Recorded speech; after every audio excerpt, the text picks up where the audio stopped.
Novel صراط Mustaqeem written by Aneeza Ghazali narrated by Maryam Asad episode 9 تکلیف سے اس کی آنکھوں سے قطرے رک ہی نہیں رہے تھے۔ پوائنٹ کے ٹیپ میں کوئی شخص کچھ کہہ رہا تھا، شاید وہ کوئی اسکالر تھے۔ وہ بتا رہے تھے کہ سورہ نساء کی اس آیت میں اللہ تعالیٰ نے 2 چیزوں کا ذکر کیا ہے، ایک تو بھلائی پہنچنے پر اسے اللہ تعالیٰ سے منسوب کر دینا، اور دوسری طرف برائی یا نقصان کو اپنے نفس کی خرابی سمجھنا۔ دراصل انسان ان 2 جگہوں پر بہت زیادہ غلطی کر جاتا ہے۔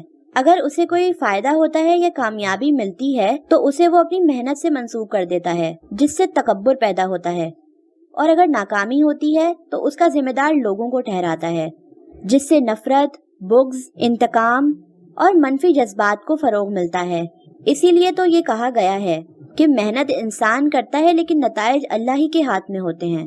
وہ چاہے تو آپ کی محنت ضائع بھی کر سکتا ہے، لیکن اس نے آپ کو کامیابی دی، لہٰذا آپ کو شکر ادا کرنا چاہیے۔ برائی یا نقصان کا معاملہ یہ ہے کہ انسان کو 1-2 وارننگ ضرور ملتی ہیں، کبھی واضح، کبھی مبہم، انسان چاہے سمجھے یا نہ سمجھے۔ پیچھے کہیں مسلسل فون کی گھنٹی بج رہی تھی، اسے بھی اندر کوئی کہہ رہا تھا 1-2 وارننگ کے بعد سب بدل جائے گا، سنبھل جاؤ اس سے پہلے کہ تم پچھتاؤ۔ پوائنٹ رکا تو وہ بیگ کے سٹریپس کندھوں پر ڈال کر اترنے لگی۔ پس منظر میں یہ آیت چل رہی تھی، تجھے کوئی بھلائی پہنچے تو وہ اللہ کی طرف سے ہے، اور برائی پہنچے تو وہ تمہارے شامت اعمال کی وجہ سے ہے۔ النساء آیت 79۔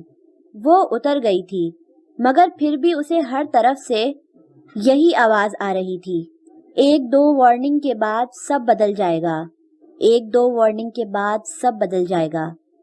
اور دوسری طرف کانوں میں یہ آواز گونج رہی تھی، اور اگر کوئی برائی پہنچے تو وہ تمہاری شامت اعمال کی وجہ سے ہے۔ اسے پتہ نہیں کیوں بہت خوف آیا تھا۔ فون کی گھنٹی ابھی بھی کہیں دور بج رہی تھی۔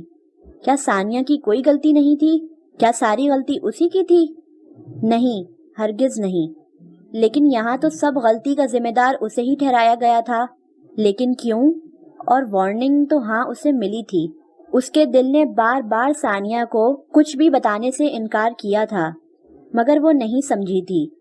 جب ثانیہ اسے تسلی دینے کے بجائے اس کی منگنی کو بار بار کھریدتی تھی، تب بھی اسے سمجھنا چاہیے تھا۔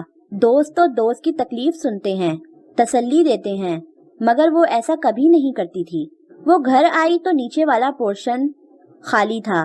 پاپا تو آفس میں تھے، مگر ماما اوپر تایا مظہر کے ہاں گئی ہوئی تھی۔ اچھا ہی تھا، وہ خاموشی سے اپنے کمرے میں آ گئی اور دروازہ لاک کر دیا۔ فون کی گھنٹی ابھی بھی بجے جا رہی تھی، یہ شاید اسی کا فون تھا۔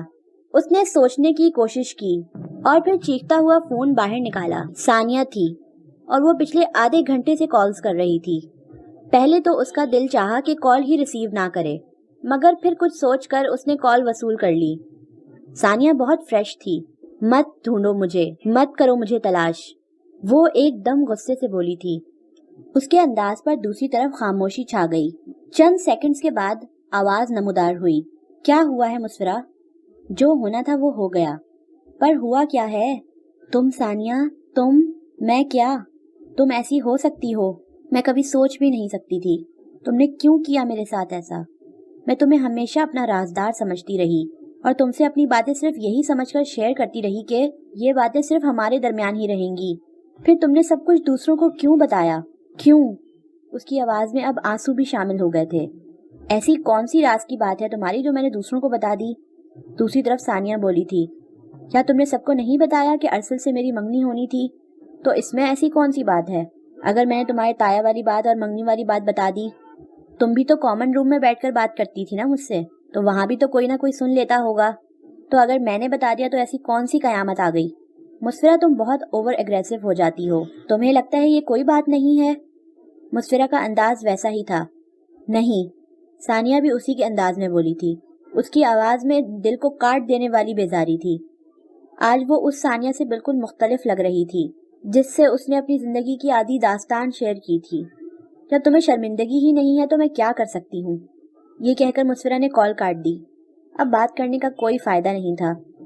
کسی کی زندگی کھول کر رکھ دینا ثانیہ کے نزدیک کوئی معنی نہیں رکھتا تھا۔ ویڈیو پسند آنے کی صورت میں لائک، کامنٹ اور شیئر کریں، ہمارے چینل کو سبسکرائب کریں اور بیل نوٹیفیکیشن کو آن کر دیں تاکہ نئے آنے والی ویڈیوز آپ کو بآسانی مل سکیں۔